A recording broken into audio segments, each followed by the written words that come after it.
Paul Capel Cemetery, 10 kilometres northeast of Ypres. Here lies the remains of 7,479 British and Commonwealth servicemen, of whom 6,230 are unknown.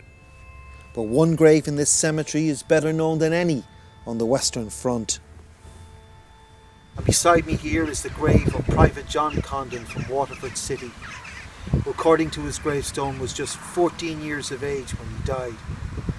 He is the youngest soldier in the Allied cause to have died in the First World War, according to the Commonwealth War Graves Commission, which looks after this headstone here. And beside him here is the grave of Private Thomas Carthy from Clonmel, County Tipperary. He's the oldest man to be buried in this cemetery. He's way over age for serving on the front line, but he's not the oldest Irishman to die in battle in the First World War. Outside the village of Locre, near Messines, stands a solitary grave which has become a place where the best known Irish casualty of the First World War is buried.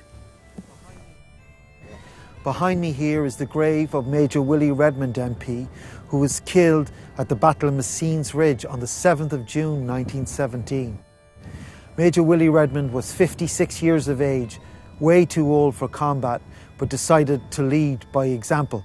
He was injured and taken to the convent here behind me, where he was treated by some nuns, but died of his wounds that day and was buried in the grounds of the convent. Later, his body was relocated here, overlooking Messines Ridge. A myth has grown up over the years that Major Willie Redmond is buried here because he insisted before he died that he not be buried in a British cemetery because of the treatment of the executed leaders of the 1916 Rising. This is not true. Major Willie Redmond made no such suggestion before he died. The reason that he's buried here is because he was originally buried in the convent and because the nuns wanted a special place for him to be buried because of his status as an MP and as somebody who wanted reconciliation between Catholics and Protestants in Ireland.